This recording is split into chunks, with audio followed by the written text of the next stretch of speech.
Guys, nagbabalik na naman ng inyong vlogger's friend Ketrolya, and for today's video, today is March 5, 2025 and it's already 6:04 p.m. And from work ako, galing akong work, and yung topic natin for today is yung routine namin sa OR.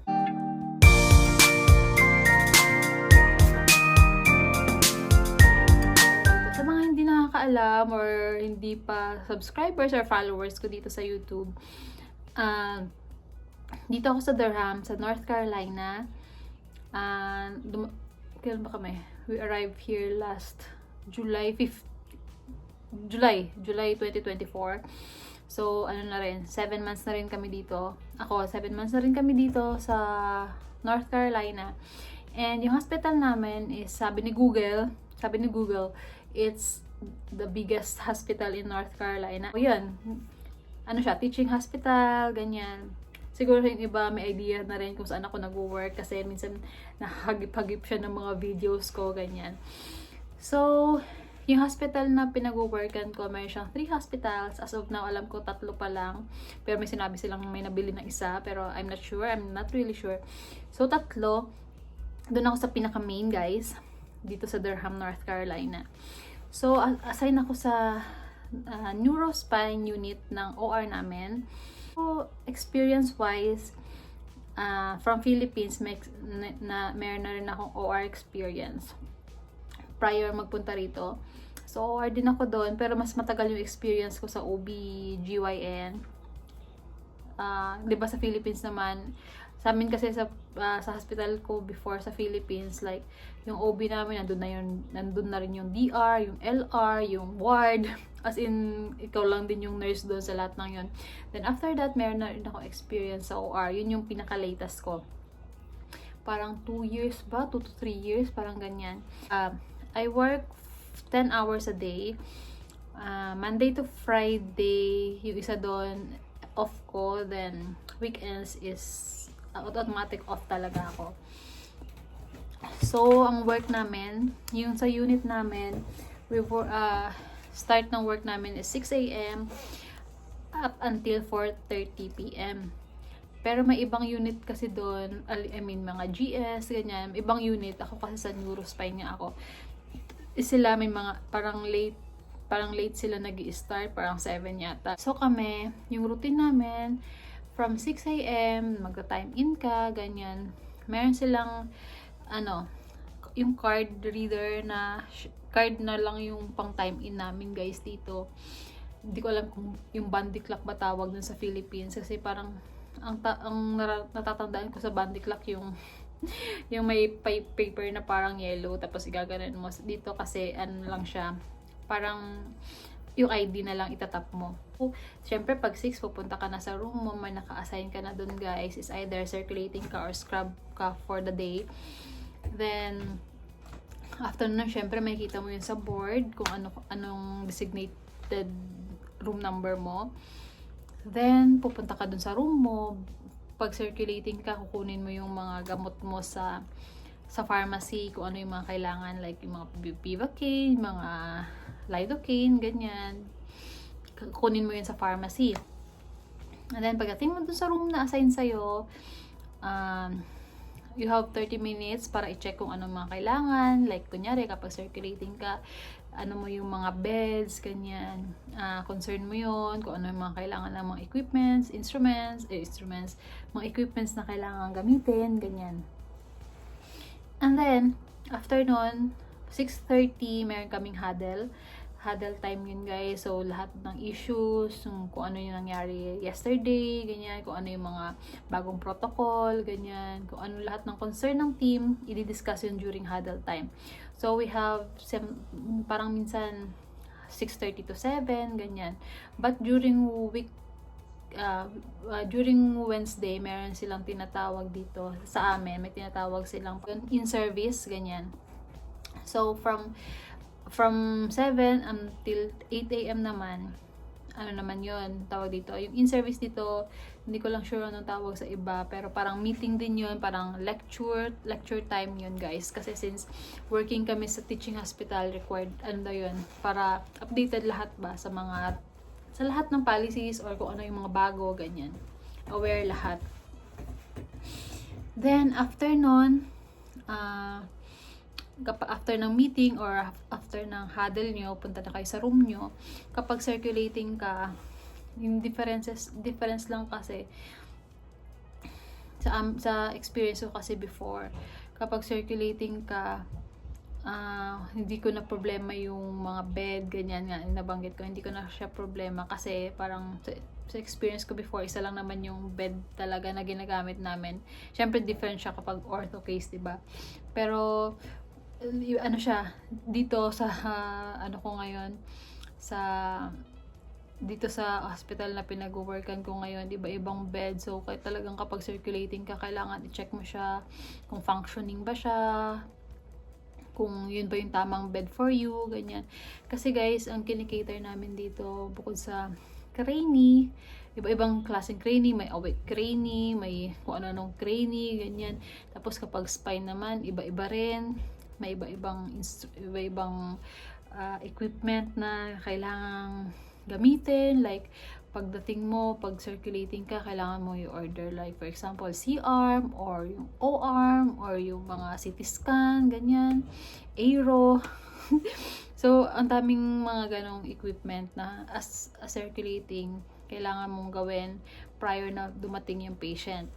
Pag scrub ka naman guys, ano din, syempre sa'yo naman yung same sa Philippines, ikaw rin naman yung problema sa kung ano yung mga kailangan mong instruments or ano kailangan mong mga gagamitin mo during the operation or during the procedure. Since ako 10 hours ako 4 days a week, may iba naman mas pinipili nila mag 12 hours 3 times a week.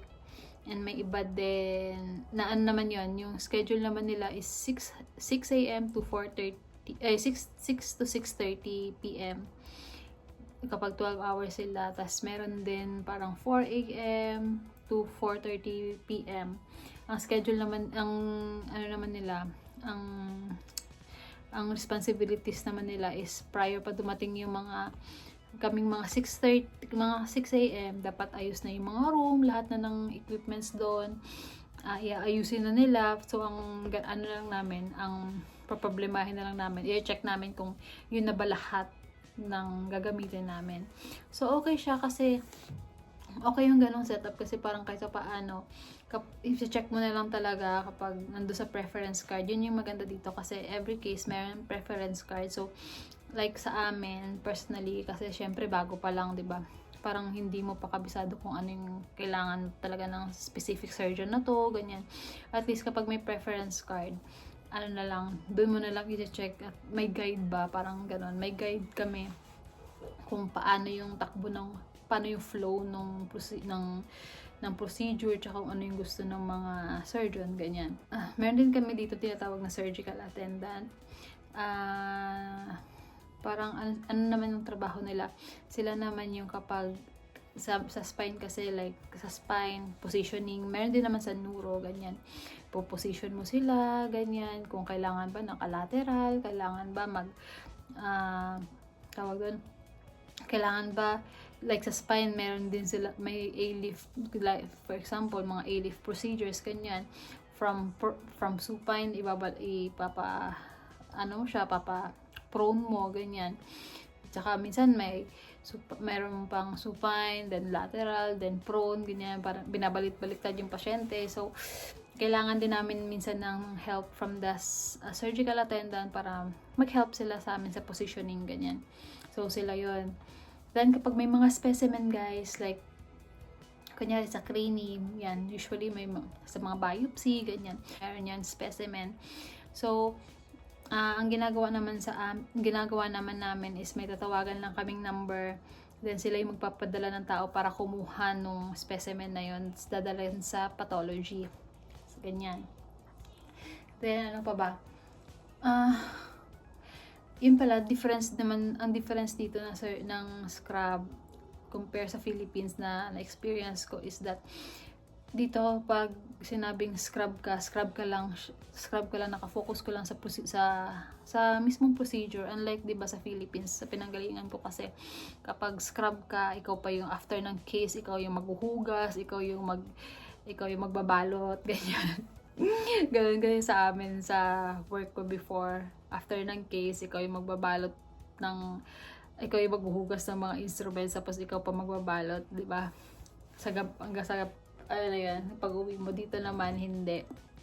So sa kanila after ng case dito guys, wala, ibabalik mo lang siya sa kinabukasan. Nakaano na yun. Pagpasok mo sa room, meron na yung cart, nandun na lahat ng instruments mo. Meron din papasok na meron din iba pa yung mag-check nun guys from SPD or Sterile Processing Department. May tao din sila na mag-check kung tama ba yung mga equipments yung mga instruments na dinala nila, ganyan. Kung tama ba yung tray, ganyan. Kung may kulang pa bang tray, kung ano pa ba yung mga kailangan ng specific room na to. Which is good kasi talagang organize yung process. Yun yung maganda. Then, dito rin pala, sa Philippines kasi, like ako nag-ortho din naman ako before. Sa amin kasi sa hospital namin before, more on OB, ortho, may Euro din naman. May ENT din, ganyan. So, sa ortho kasi before, alam ko, yung experience ko before, kapag ortho, nag-scrub ka, and then meron silang tinatawag na buccal boys. So, dito, yung buccal boys dito, parang ang tawag sa kanila vendor. Pero, I don't know, kaya sa amin noon, nag-i-scrub yung buccal boys. Sila yung nagbibigay ng sa instrument sa doktor. Pero dito, yung vendor, hindi sila pwede mag-scrub. As in, hindi sila nag-i-scrub. So, ang ginagawa nila, ituturo nila sa'yo kung ano yung kailangan ng doktor. Kunyari, may 5 tray silang ganyan. Alam nila kung saang tray mo kukunin yung kailangan ng doktor. So, regarding sa charting naman, dito, computerized guys, Epic ang gamit nila or Maestro, ganyan. So, Epic, ayun, login, tapos pagka-login mo, mayroon dun, may lalabas na mga rooms, ganyan. Syempre, kapag circulating ka naman, i-click mo lang yung room na designated sa'yo, tapos ayun, nandun na lahat ng kailangan mong gawin. Ang sa amin is bullet type siya. So, click lang, ganyan. Then, kapag may mga comments ka, hindi siya talagang paragraph form, ganyan. Kung ano lang talaga yung comment. Parang usually, paulit-ulit lang din naman siya. Pero, ayun nga, konti lang. Tapos, more on bullet siya. Kailangan mo i-click lang, ganyan. Then, ang yun, nabanggit ko na rin to sa vlog ko before, sa mga previous vlog ko. Merong break sa morning, which is 15 minutes. Merong break sa lunch, 30 minutes. Tsaka may break din sa afternoon, 15 minutes. So, bayad yun guys, yung mga breaks na yun. And, merong magre-relieve sa amin kapag scrub ka or mag-circulating ka. It's either scrub ka or circulating ka guys. Sa amin kasi ganon. Hindi ko lang sure sa iba kung more on circulating lang ba ang nurses. Pero sa amin kasi, teaching hospital siya, nag-scrub tsaka nag-circulate kami. So, ayan, merong magre-relieve sa'yo sa morning ng 15 minutes. Meron din magre-relieve ng 30 minutes tsaka 15 minutes.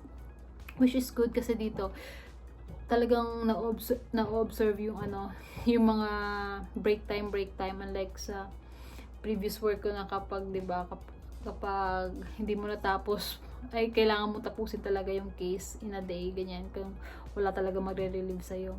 Then, yung experience ko before, nung pumasok ako dito, nurse 2 na siya, RN2, parang ganun yung, namin, parang ganun yung, tawag doon, title, RN2 na agad siya. Then, since may experience, ganyan, ang preceptorship ko noon, yung training ko, parang ganyan, parang 2 months lang siya guys, ay 3 months pala, I mean. So, ang preceptorship ko is 3 months lang kapag experienced nurse. Then, meron din sila kapag new to the OR ka dito, 6 months naman yung kanilang training. So, yung training na yon, it's either i-train ka nila sa amin, sa unit namin, dalawa kasi ang kinikater nila, crane at saka spine nga. So, i-rotate ka nila within 3 months na yon mag-clinic ka, mag-spine ka, is either spine or is either scrub or circulating. After ng training mo, mag-isa na lang, ganyan. So, it's either scrub ka rin or circulating. Yung 3 months na yun, guys, meron kang kasama na talagang matagal na experience na sila dyan sa OR, ganyan.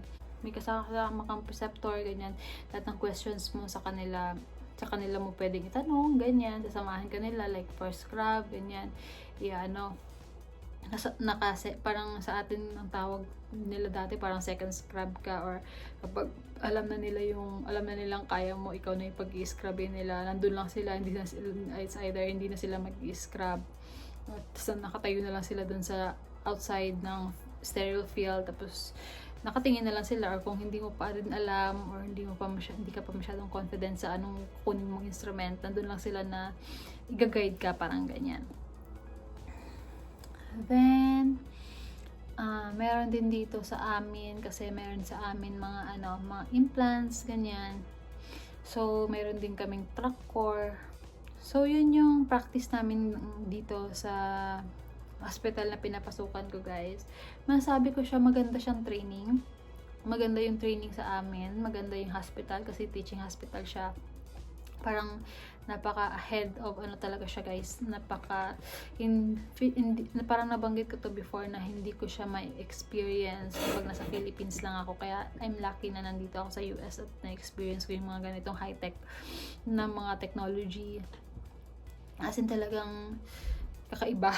Yun, maganda yung technology, maganda yung experience, ganyan, kapag nasa teaching hospital ka, at saka magnet hospital din, ganyan.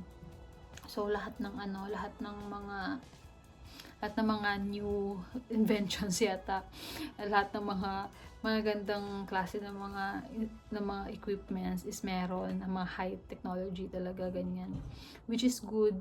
Kaya minsan yun din yung inaano namin sa in-service, kapag may mga bago, ganyan, parang i-discuss nila sa inyo, sa team nyo, ganyan, kung paano gamitin, ganyan.